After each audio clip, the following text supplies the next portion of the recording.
జగన్మోహన్ రెడ్డి మెడలు ఉంచుతానన్నారు madam. Plus అధికారంలోకి వచ్చిన తర్వాత ఆయన అప్పుడే చెప్పారు కదా, తొలి రోజుల్లో ఏం చెప్పారు, దేవుడి దయ ఉంటే వస్తుంది ప్రత్యేక హోదా, ఇప్పుడు మన అవసరం వాళ్ళకి లేదు కేంద్ర ప్రభుత్వానికి, కాబట్టి అడుగుతూనే ఉంటాం, ఇచ్చినప్పుడు వస్తే వస్తుంది లేకపోతే లేదని చెప్పారు కదా. ఇంక క్లారిఫికేషన్ ఇప్పుడు మేము అడిగినా మీరు అడిగినా ఆ మాట ఆయన ప్రచారం పాదయాత్ర చేసేటప్పుడు ఎన్నికల ప్రచారంలో చెప్పాలి సార్. అతను దేవుడు దయ అని చెప్పి మెడలు వంచి తీసుకొస్తానని చెప్పాడు. తర్వాత కేంద్రం బీజేపీ అధికారంలోకి వచ్చిన తర్వాత మెడలు వంచడం కాదు, వాళ్ళ మెడలు ఉంచడం కాదు, ఇది మొత్తం సాష్టాంగం పడి వాళ్ళు ఆ కాళ్ళ దగ్గర మోకరిల్లు అడితను. సో ఇప్పుడు కాంగ్రెస్ తప్ప ఏపీకి శరణ్యం లేదంటారా? No option at all sir. ప్రజలు కూడా అదే కోరుకుంటా ఉన్నారు. ఆంధ్ర రాష్ట్ర అభివృద్ధి జరగాలి అంటే, మన బిడ్డల భవిష్యత్తు బాగుపడాలి అంటే, ప్రత్యేక హోదా విభజన హామీలు అమలు అవ్వాలి అంటే, పోలవరం పూర్తి కావాలంటే, వైజాగ్ స్టీల్ ప్లాంట్ అమ్మకుండా అడ్డుపడి తీరాలి అంటే, అమరావతి రాజధాని పూర్తి హంగులతో అభివృద్ధి చేసుకోవాలి అంటే, మనకి పరిశ్రమలు రావాలంటే, మనకు బిడ్డలకు ఉద్యోగ అవకాశాలు రావాలంటే, కడప స్టీలు అది రావాలి అంటే, వెనకబడిన ప్రాంతాలకు నిధులు రావాలంటే పూర్తిగా కాంగ్రెస్ పార్టీ మాత్రమే అమలు చేయగలుగుతుందని చెప్పి మీ ద్వారా చాలా స్పష్టంగా ప్రజలకు తెలియజేస్తాం. మరొక అంశం మర్చిపోయారు మీరు. విభజన చట్టం ప్రకారం ఇక్కడ ఆంధ్రప్రదేశ్ ఆస్తులు చాలా ఉన్నాయి హైదరాబాద్ తెలంగాణలో, అవి ఇవ్వడానికి ఎవరు సిద్ధంగా లేరు, దాని మీద ఏం చేయట్లేదు. మరి అదేం చేస్తారు? దాని గురించి కూడా మేము రీసెంట్ గా మాట్లాడటం జరిగింది. ఆల్రెడీ తెలంగాణలో వచ్చింది కాంగ్రెస్ ప్రభుత్వమే, మేము దానిపైన దృష్టి పెడతాం. అది ఏఐసిసి పెద్దల దృష్టికి కూడా తీసుకెళ్ళడం జరిగింది. వాటన్నిటినీ కూడా మనకు రావాల్సినటువంటి హక్కులన్నిటినీ కూడా సాధించి తీసుకొస్తుంది కాంగ్రెస్ పార్టీ. 9-10 షెడ్యూల్ ప్రకారం దాదాపు 2 లక్షల కోట్ల విలువైన ఆస్తులు ఇక్కడ ఉన్నాయని చెప్పి అంటున్నారు కదా. కాంగ్రెస్ పార్టీ కదా అధికారంలో ఉంది ఇప్పుడు తెలంగాణలో, తీసుకురావచ్చు కదా. మరి మొన్నటి వరకు కేసీఆర్ 10 సంవత్సరాలు అధికారంలో ఉన్నప్పుడు చంద్రబాబు నాయుడు ఏం పీకాడు, జగన్మోహన్ రెడ్డి ఏం పీకాడు. మనకు ఉమ్మడి రాజధానిగా హైదరాబాద్ క్యాపిటల్ గా ఉంది కదా మనకు హైదరాబాద్. కనీసం అక్కడ కూర్చుని సత్తా కూడా ఈ నాయకులకి లేదు, చేతగానాళ్ళలాగా పారిపోయి వచ్చారు. ఇప్పుడే కదా అధికారంలోకి వచ్చాము, అన్ని అంశాలు మాట్లాడుకుందాం. జగన్మోహన్ రెడ్డి గారు ఎల్లి సిగ్గు లేకుండా కేసీఆర్ ని పలకరించాడు. పక్క రాష్ట్రంలో ఉన్నటువంటి ముఖ్యమంత్రి నిజంగా ఇది రాష్ట్రానికి రావాల్సినటువంటి హక్కులన్నింటినీ కూడా ఆస్తులన్నింటినీ తీసుకురావాలని చెప్పి చిత్తశుద్ధి ఉంటే పక్క రాష్ట్ర ముఖ్యమంత్రి రేవంత్ రెడ్డి గారితో మాట్లాడతాడు కదా, కలిసే ప్రయత్నం చేస్తాడు కదా. కనీసం శుభాకాంక్షలు కూడా తెలియజేయలేదండి. అవును చెప్పారు కదా రేవంత్ రెడ్డి, బట్ ట్వీట్ చేశారు, ఫోన్ చేయలేదు కానీ ట్వీట్ చేశారు కదా, శుభాకాంక్షలు చెప్పారు కదా. కలిస్తేనే కదా సార్ దేనికైనా ఒక సమస్యకు పరిష్కారం ఏర్పడేది. కూర్చుని మాట్లాడుకోవాలి. ఇనిషియేటివ్ ఎవరు తీసుకోవాలి? మన ఆస్తులు మనకి తిరిగి తీసుకురావాలి అంటే, ప్రజలకు న్యాయం చేయాలి అంటే, కాపాడుకోవాలంటే ఇక్కడ నుంచి ఒక ఇనిషియేటివ్ అనేది ఉండాలి కదా.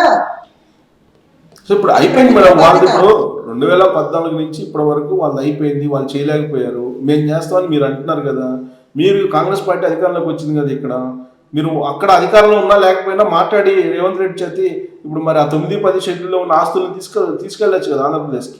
సార్ గెలిచిన వెంటనే ప్రమాణ స్వీకారం చేయక ముందు రేవంత్ రెడ్డి గారు చాలా మీడియా సాక్షిగా చాలా స్పష్టంగా ప్రకటించడం జరిగింది. నదీ జలాల విషయంలో కానీ, కరెంటు విషయంలో కానీ, అదేవిధంగా అన్ని అంశాలపైన కూడా మేము క్లియర్ గా పక్క రాష్ట్ర ముఖ్యమంత్రితో కూర్చుని మాట్లాడుకుని సమస్యలను పరిష్కరించుకుంటామని చెప్పి ఆయన ఓపెన్ గా మీడియా ద్వారా ఒక మెసేజ్ ఇస్తే కూడా ఇప్పటి వరకు కూడా ఇనిషియేటివ్ తీసుకున్నటువంటి జగన్మోహన్ రెడ్డిని ప్రశ్నించకుండా మమ్మల్ని అడుగుతారేంటి సార్? ప్రభుత్వం కదా దానికి.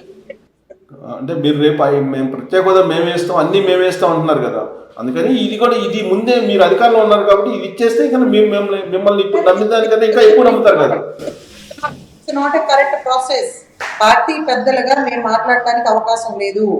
Government has to take initiative and they have to negotiate with the neighbouring state government sir. అది ఓకే అర్థమవుతుంది. ఇప్పుడు ఉండేటువంటి సినారియోలో ఒక కాంగ్రెస్ తప్ప ఆంధ్రప్రదేశ్కి వేరే పార్టీ న్యాయం చేయలేదని ఒక నిర్ధారణకు మీరైతే వచ్చేసారు. సో శంకర పద్మశ్రీ గారు నెక్స్ట్ ఎక్కడ పోటీ చేయబోతున్నారు ఎలక్షన్లో?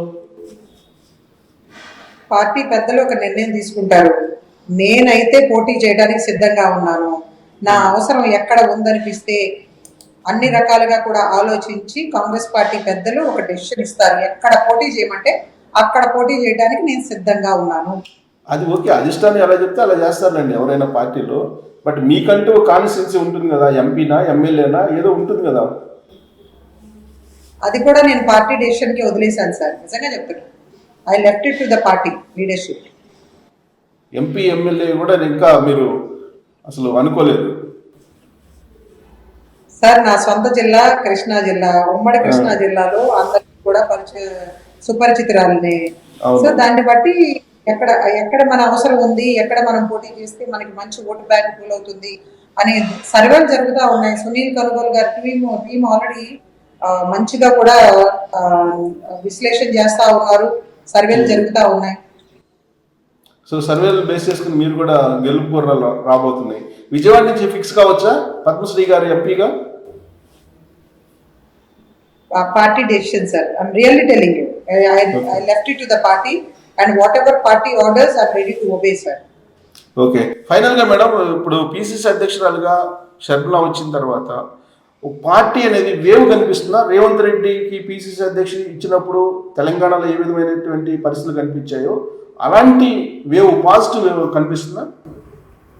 ఆ స్థాయిలో కాకపోయినా సార్ మేము ఊహించని విధంగా కూడా చాలా పెద్ద ఎత్తున పాజిటివ్ సిగ్నల్స్ కనిపిస్తా ఉన్నాయి. మేము ప్రజల మధ్యలో కాంగ్రెస్ జెండాలతో వెళ్తా ఉంటే ప్రజలందరూ కూడా బయటకు వచ్చి వేవోట్ చేయటం కానీ, చాలా మంచిగా స్వాగతించడం కానీ, మేము పెడుతున్నటువంటి జిల్లాల వారీగా పెడుతున్నటువంటి సమావేశాల్లో స్వచ్ఛందంగా వచ్చి పాల్గొనడం కానీ, వచ్చి మేడం షర్మిలారెడ్డి గారిని కలవాలనే ప్రయత్నం చేయడం కానీ, ఇవన్నీ కూడా చాలా పాజిటివ్ గా కనిపిస్తా ఉన్నాయి sir.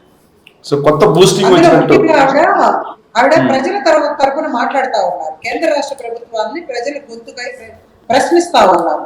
That's a real fact and people are accepting it.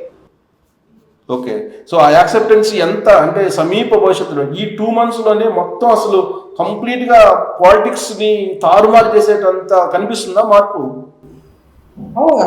Absolutely sir. అందుకే కదా జగన్మోహన్ రెడ్డి గారు ఒన్నులో వెనుక స్టార్ట్ అయింది, భయపడతా ఉన్నాడు. లేకపోతే చంద్రబాబు నాయుడు ఎన్ని సభలు పెట్టినా, సమావేశాలు పెట్టినా భయపడినటువంటి జగన్మోహన్ రెడ్డి, మాట్లాడినటువంటి జగన్మోహన్ రెడ్డి ఇమీడియట్ గా ఒక్క రోజులోనే Jaganmohan Reddy, Sajjala Ramakrishna Reddy, YV Subba Reddy, Dharmana almost statewide ఉన్నటువంటి ఆల్ సీనియర్ లీడర్స్, మంత్రులతో సహా మా మీద అటాక్ చేసే ప్రయత్నం చేస్తా ఉన్నారు. తాజా గారు, రోజా గారు కొద్దిసేపు క్రితం రెస్పాండ్ అయినట్టున్నారు చాలా సీరియస్ గా తనదైనటువంటి స్టైల్లో. నిన్న మాట్లాడారు, ఏమండి రోజా గంగిరెద్దులాగా జగన్మోహన్ రెడ్డి ఏదంటే అది చెప్పి తల ఊపి డాన్సులు చేసుకుంటా ఇప్పటికి ఒక డీసెంట్ గా కూడా, ఒక పద్ధతిగా కూడా వ్యవహరించాలన్న ఆలోచన లేనటువంటి ఆమె ఎక్కడి నుంచి వచ్చిందండి? ఆవిడ ఎప్పుడో కాసేపు హైదరాబాద్ లో ఉంటుంది, కాసేపు చెన్నైలో ఉంటుంది, ఇంకా ఎక్కడ పడితే అక్కడ తిరుగుతూ ఉంటుంది. ఆమె వైఎస్ షర్మిలారెడ్డి గారిని ఎక్కడి నుంచి వచ్చావు అని మాట్లాడటం ఏమాత్రం అన్నా కనీసం it's not even sensible at all. So ఆమెకు అసలు వైఎస్ షర్మిలారెడ్డి గారి గురించి మాట్లాడే అర్హతే లేదు అని నేను చాలా స్పష్టంగా చెప్తాను సార్. ఓకే, ఇప్పుడు అందరూ మాట్లాడుతూ ఉన్నారు షర్మిల గురించి. మాట్లాడింది ఒకళ్ళే ఒకళ్ళు ఉన్నారు, వాళ్ళు కూడా మాట్లాడతారా? భారతిరెడ్డి గారు, మీరు భారతిరెడ్డి గారి గురించి ప్రస్తావించినట్లేదు ఇంకా షర్మిల గారు. కాదు సార్, జగన్మోహన్ రెడ్డి గారు జైల్లో ఉన్నప్పుడు తప్పుడు ప్రచారాలు చేసుకోవడం కోసం, సింపతి కోసం తల్లిని, చెల్లిని, భార్యని బయట నడి రోడ్డు మీద కూర్చోబెట్టి ఏడిపించినటువంటి సందర్భాలు ప్రజలందరూ చూసారు. అవసరం అయితే ఆ స్థాయికి కూడా వస్తాడు Jaganmohan Reddy, no doubt about it. So భారతిరెడ్డిని కూడా దింపుతారంటారా అలా మొత్తం పొలిటికల్ సీన్లోకి? అవసరానికి ఎవరినైనా వాడుకుని వదిలేస్తాడు సార్ జగన్మోహన్ రెడ్డి. ఓకే, చూద్దాం. భారతిరెడ్డి గారు కూడా వస్తే కనుక ఇక ఫైనల్ గా ఎపిసోడ్ కుటుంబ ఎపిసోడా లేకపోతే పొలిటికల్ ఎపిసోడ్ అనేది మనం వేచి చూద్దాం మేడం. ఆల్రెడీ వెనకుండి నడిపిస్తుంది అంతా ఆవిడే అని చెప్పి ప్రచారం జరుగుతూ ఉంది కదా. కుటుంబాన్ని చీల్చడంలో ప్రధాన పాత్ర ఉంది. షర్మిలారెడ్డి గారిని దూరం పెట్టడంలో కానీ, కన్న తల్లిని దూరం పెట్టించడంలో కానీ అన్నింటిలోనూ ఆవిడ సక్సెస్ అయ్యిందని చెప్పి అందరూ చెప్పుకుంటూ ఉన్నారు. కానీ షర్మిల గారు చెప్పలేకపోతున్నారు కదా, ధైర్యం చేయలేకపోతున్నారు కదా. It's not like that. When the situation comes, she might tell more facts కదండి. ఇంకా వాస్తవాలు చాలా ఉంటాయి కదా కుటుంబంలో వాళ్ళ మధ్య జరిగినటువంటి విషయాలు. ఆమె వాళ్ళు అడిగితే స్వయంగా అన్నకి అండగా నిలబెట్టడం కోసం పాదయాత్ర చేస్తే కాదని చెప్పి ఈ రోజు ఏదో తప్పుడు ఎవడో కొండారెడ్డి అంట, ఇంకెవరో పిచ్చి మాటలు. కొండ రాఘవరెడ్డి వాళ్ళ ఫ్యామిలీకి వచ్చి we have not even seen them. వాళ్ళు ఎవరో కూడా మాకు తెలియదు, ఎప్పుడు చూడను కూడా చూడలేదు. ఇటువంటి పిచ్చి కుక్కల చేత ఎంత మాట్లాడిస్తే మాత్రం ఏమవుతుంది సార్? ప్రజలకి వాస్తవాలు అర్థమైపోయినాయి. అయ్యో పాపం వాడుకుని వదిలేశాడు తల్లిని చెల్లిని అని చెప్పి ప్రజలు చాలా బాధపడతా ఉన్నారు. సో ఫస్ట్ ఫేజ్ లో సక్సెస్ అయినట్టేనా షర్మిల గారు?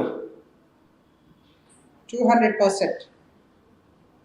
Right, thank you very much Padmashri గారు. సో రాబోయేటువంటి రోజుల్లో రాష్ట్ర ప్రయోజనాల కోసం మీరు, మీతో పాటు షర్మిల గారితో పాటు కాంగ్రెస్ పార్టీ అధిష్టానం మీరు ఏవైతే చెప్పారో వాటన్నిటిని అంగీకరించి రాష్ట్రం న్యాయం చేస్తుంది అని చెప్పి అనుకున్నాం. Thank you thank you very much sir.